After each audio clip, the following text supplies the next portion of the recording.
მოგესალმებით ძვირფასო YouTube-ის მსმენელებო და მაყურებლებო, დაგეგმეთ ახალი ვიდეოთი. დღევანდელ ვიდეოში ვაპირებ ვისაუბრო ორ ნაწარმოებზე, როგორც წინა ვიდეოს ასრულს შეგპირდით. ესენი არის ფრანგი მწერლის პროსპერ მერიმეს 15 გვერდიანი მოთხრობა, მატეო ფალკონე და ქართველი მწერლისა და პოეტის საკაკი წერეთლის პოემა გამსდელი, რომელიც ალბათ ბერთვინაც ექნებათ წაკითხული, ბევრი ფრაზა დამახსოვრებული და ვაპირებ განვიხილოთ თოли მათგანი და შემდგომ მათ შორის გავავლო პარალელები, მათი ანალიზი გავაკეთო და ასე შემდეგ. პირველ რიგში დავიწყებ მატეო ფალკონეთი. მოთხრობაში მოქმედება ხდება კუნძულ კორსიკაზე, მოგეხსენებათ ეს იყო ნაპოლეონის სამშობლო და მისი დაბადების ადგილი, თუმცა ნაპოლეონი ჩვენ არ გვაინტერესებს ამ შემთხვევაში. ამ კუნძულზე ცხოვრობდა სწორედ მატეო ფალკონე, ერთ-ერთ მთიან ადგილას და ის იყო დაბალი ჯმუხი ტანის კაცი, რომელიც კარგად ისროდა როგორც დღის ისევე ღამით და იყო ავტორიტეტი, პატივსაცემი ადამიანი. მან ცოტა შეერთო იმე ჯუზეპინა და თავისი კონკურენტი მამაკაცი წვირის გაპარსვის დროს მოკლა, ტყვია დააჭედაო, ესეთი ლეგენდა არსებობდა გარშემო სოფლებსა და ქალაქებში.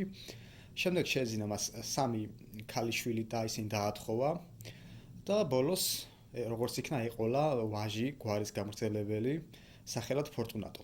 და ფორტუნატო მოთხრობის დაწყისში არის სწორედ 10 წლის და თხრობა იწყება, რომ მატეო ფალკონე და მისი მეუღლე სადღაც ყანაში ფერმაში არიან გასულები მოსავლის ასახებად და ბიჭი არის სახში დატოვებული, რომ სახს უდარაჯოს და ეზოში თამაშობს, როდესაც გაისმევა სროლის ხმა და სწორხანში მის ეზოში გამოჩნდება ყაჩაღი, ვინმე სახელად ჯანეტო, დაჭრილი არის იგი და ბიჭს სწხოვს, რომ დამალოს, იცის, რომ იგი მატეოს ვაჟი არის და მამის მოეწონება მის საქციელი თუ დაჭრილ ადამიანს დამალავს და კანონის დამცველებს ხელში არ ჩააგდებს და ბიჭი დაიწყებს შევაჭრებას, რომ რატო უნდა დამალოს, რა შეაწყოს მას ყოველივე. შემდეგ ჯანტო გადავა მუხარაზე, მაგრამ ბიჭი ეუბნება, რომ შენ ტყვიები აღარ გაქვს იერარქიო, თან სირბ თუ გამომეკიდებ შენ სწრაფი ვარ და შენ დაჭრილი ხარ და ბოლოს შეთანხმდებიან ფულის ანაცვლოდ ბიჭი მას დამალავს თვის ზვინში და იქ კნუტებს მიუსვავს, რომ ცოტა აბურდული რო იქნება თივა, ვერავინ იეჭვს, თუმცა კატე მაურია სიქაურობა, კიდე ჯანტოს სისხლი როსდიოდა, იმიწას მიაყრის, სისხლი მიწას, ახალი მიწას მიაყრის და ყოველ კვარს გააკრობს. ეს ხანში გამოჩნდებიან კანონის დამცველები, ეგრეთ წოდებული ყვითელსაყელოიანები და მათი მეთაურია ვინმე გამბა. კორსიკაში ახლა ახლო სოფლებში თითქმის ყველა ერთმანეთს იცნობდა და გამბა ფორტუნატოს მიმართავს როგორც ძმისშვილს. ძმისშვილოთი მიმართავს, თუმცა მატეო და ეს გამბა ერთმანეთის ღვიძლები არ არიან. და ამათ შორისაც გაიმართება ვაჭრობა, ბიჭი აშმაკობებს დაიწყებს, გამბა ეუბნება, რომ აქ ხო არ ჩაიარა ყაჩა მაჩანეტომა, ბიჭი ეუბნება არავინ არ დამინახავსო და გამბა ჯერ იწყებს მუხარაზე გადასვლას, მერე ახსენდება, რომ იგი მატეოს ვაჟი არის და მატეოსთან ურთიერთობის გაფუჭება არავის არ უნდა და ბოლოს ლამაზ სიტყვებზე გადავა და საბოლოოდ ეტყვის, რომ აჩვენებს საათს, ვერცხლის საათს და თუ შენ მეტყვის სადა იმალება ჯანეტო, მე ამ საათს გიბოძებო და ბიჭი თავიდან ეჭვის თვალით უყურებს კატას გავს, რომელსაც აჩიჩებენ ქათამს, მაგრამ პირს არ აკრებს, იმიტომ რომ გონია რაღაც სატყუ არ შეიძლება აღმოჩნდეს. და ბოლოს თითით უჩვენებს თივის ზვინისკენ მიუთითებს იქიმალება ჯანეტო, გამბამას საათს გადასცემს და ჯანეტოს მოკლედ შეიპყრობენ. რა თქმა უნდა, კაცი გაბრაზდება, ბიჭი შეჰპირდა, რომ დამალავდა და არ გასცემდა, მაგრამ იგი გასცა უღალატა და ცოტა ხანში მატეო და მისი ცოლი გამოჩნდებიან. მატეო იერარქს მოიმარჯვებს, იმიტომ რომ მის სახში კანონის დამცველები არიან და ეჭვი გაუჩნდება მასთან ხო არ მივიდნენ, იმიტომ ისაც ბევრი ადამიანი ყავდა აქამდე მოკლული, მაგრამ ისეთი კუნძული იყო, მოსულა ჩვეულებრივი იყო, მით უმეტეს ესეთი კაცისთვის, როგორც იყო მატეო ფალკონე და ცოტა ხანში სიტუაციას გაარკვევს, გამბა შეხვდება სიხარულით, რომ აი შენ ბიჭის წყალობით მე ეს საზარელი ავაზაკი ჯანეტო ხელთ ვიგდეო, ბიჭმა მიჩვენა მისი სამალავიო და მოკლედ გახარებულია. ჯანეტოს საკაცეს მოუწყობენ, იმიტომ რომ დაჭირდა და საკუთარი ფეხით არ შეულა ჩასვლა ქალაქში და წააბრძანებენ მას და მატეო არის შოკირებული. ხმას ვეღარიებს, იმიტომ რომ გაიგო, რომ მისმა ბიჭმა გასცა ეს ადამიანი. ჯერ დამალა, შემდეგ კი უღალატა. თან უღალატა რის გამო? რაში გაცვალა ადამიანის სისხლი? გაცვალა რაღაც ნივთის გამო, ვერცხლის საათის გამო. ის ვერცხლი იყო, ოქრო იყო თუ პლასმასი, რა მნიშვნელობა ჰქონდა? ადამიანს პირობა მისცა, რომ ეშენ არ გიღალატებო და მაინც უღალატა. და თოფს დაეყრდნობა ჩვენი მატეო და ბიჭს კითხავს, ასე იწყებს ცხოვრებასო? შემდეგ თავის მეუღლეს გადახედავს და იმას ეკითხა, თუ ეს ჩემი ბიჭი არისო. და ამის შემდეგ ბიჭს ეტყვის, რომ გაჰყვეს მას სახელიდან 200 ნაბის მოშორდებიან, 200 ნაბის გაივლიან. კონდახით მოსინჯავს მიწას რბილი არის თუ არა და ბიჭს ეტყვის რომ დაიჩოგოს და ყველა ის წარმოთქვას რომელიც იცის. ბიჭი ლოცულობს, ცალკე დედამისი იქ სახლში ხატებთან ლოცულობს და მატეო იარაღს მოივარჩევს. ბავშვი ევედრება მას რომ არ მოკლას, მეორედ აღარ გაიმეორებს იგივეს და უნდა ფეხზე წამოდგეს, მუხლებს ჩაავარდეს და ამ დროს მატეო ეტყვის რომ ღმერთმა შეგინდოსო და ტყვიას დაახლის შვილს შუბლში. და ბავშვი უსურვოდ ჩაიკეცება ადგილზე. შემდეგ დაბრუნდება სახლში ბარის მოსატანად, რათა დამახოს იგი და ბოლო წინადება არის საკმაოდ მძიმე, როცა ის თავის მეუღლეს ეუბნება, რომ ჩვენ სიძეს მივწეროთ, რომ გადმოვიდე ჩვენ და საცხოვრებლად. ანუ ის სიცარიელე, რაც დაისადგურებდა ფორტუნატოს სიკვდილის შემდეგ, აპირებდა მის შევსებას, სიდისა და მისი ოჯახის გადმოსვლით. თითქოს არც არადოს არსებულა ის სიცარიელე. ახლა კი ასე ის იყო მოკლედ შინაარსი მატეო ფალკონოსი, ბოლოს გადავა ანალიზზე, მანამდე ვაპირებ განვიხილო აკაკი წერეთლის გამზრდელი. წარმოვიდგინეთ მთიანი ადგილი, კლდის ძირში არის აშენებული ხის სახლი. ამ ხის სახლში ცხოვრობს ვინმე ახალგაზრდა მაწვილი აფხაზი სახელად და მან ერთი თვის წინათ შეერთო ცოლი ნაზიბროლა, გოგოსა და ბიჭს ერთმანეთზე ზედამთვარე ამოძდით, ერთმანეთი ძალიან უყვართ, მათი სიყვარული ძალიან კარგად არის აღწერილი და მეორე თავით იწყება რომ არის საშინელი ამინდი, წვიმს, ქარი არის, ქუხს, ელავს. ისეთ ცუდი ამინდი არის, რომ ავტორი შენიშნავს, რომ თვით სატანას კი თავშესაფარს ეძებსო. და ამ დროს აფხაზის კარს მიადგება ხედარი, სტუმარი, ცხენოსანი ადამიანი. აფხაზი მაშინ შეიპატიჟებს, ბუხარს დაანთებს, ბუხარს დასვას მოკლედ სტუმარს და სტუმარი ამ სულტანსმლის ნაბადს იხსნის, მერე ქურცაც მოიხდის ნიღაბსას და ჩვენი აფხაზი მაშინ თავის ძველ მეგობარს ბავშვობის ამხანაგს შეიცნობს, ეს გახლავთ ვინმე საფარვეგი, ისინი გადაეხვევიან ერთმანეთს, გამხიარულდებიან, აფხაზი ცოლს გააღვიძებს, რომ ძირფას სტუმარი ყავს და საჭმელი მომზადებს, შეერი იქნებაო და აფხაზი საფარი ეუბნება, რომ არავინ შეერიო, ერთი ამბავი აქვს შენთვის მოსაყოლიო, შემიყვარდა ვინმე გოგონა ზინახანუმი და მან ასე დავალება მომცაო, თუ გინდა რომ სიყვარული დაამტკიცო, უნდა მეპარო ვინმე ინალიფას, ესაც მაწვილი იყო ინალიფა, რომელსაც მოსწონდა, იგივე გოგონა. ინალიფას მოკლედ ლურჯის ხენა მოიტაცო და ამით დაამტკიცებს შენ ჩემდა სიყვარულსო. და ახლა ვაპირებ ინალიფას მამულში გამგზავრებასო, ჩვენი აფხაზი მას არ გაუშვებს.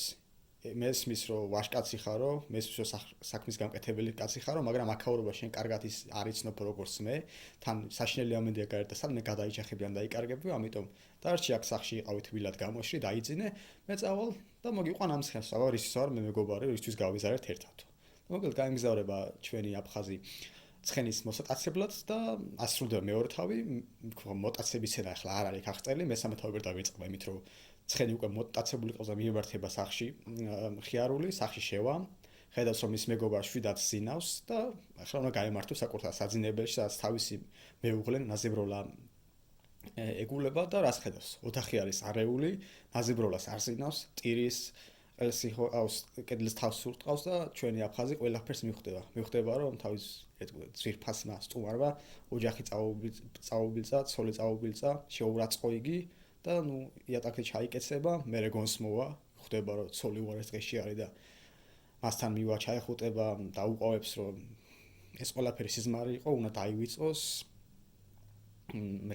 ხალხში არ მოხდარა ეს ყველაფერი, რომ მას იგი უყარს, რაც არ უნდა მოხდეს, ყველაფრის მიუხედავად და გაემართება შემდეგ მეზობელ ოთახში, გააღვიძებს თავის ძველ მეგობარს, საფარბეგი წამოფრინდება, შეშინებული, იმიტომ რომ აი უკვე ალბათ ყველაფერი გაიგო ჩემო მეგობარმო და ახლა ალბათ მომკლავს კიდევაცო, მაგრამ ჩვენი აფხაზი არაფერს არ შეიმჩნევს, კბილად დაელაპარაკება, ხელფიშას დააბანინებს, საფარი ფიქრებს, რომ ვერაფერი ვერ გაუგეო, ქალმა არ ჩამიშაო, ნამუში ინახაო და ბოლოს დატოვებენ მოკლედ სახლს და თიდან ჩაბოლენ მინდორში და სწორედ მინდორში ჩასული აფხაზი შეაყენებს ხენს და მიმართავს მას ერთ-ერთი ცნობილი სიტყვით საფარბეგო პირშაობა შენი ვიცი შემიტყვია და დღეიდან ჩვენ ორ შუა მოციქული არის ტყვია და საფარბეგი მიხვდება რომ მის მეგობარმა ყველაფერი იცის და ეუბნება რომ რაღაც ეშმაკი შემიფრინდაო იმან მაიძულაო ეს ყველაფერიო და მე სიცხლის ღირსი არა ვარო თუ გინდა მომკალიო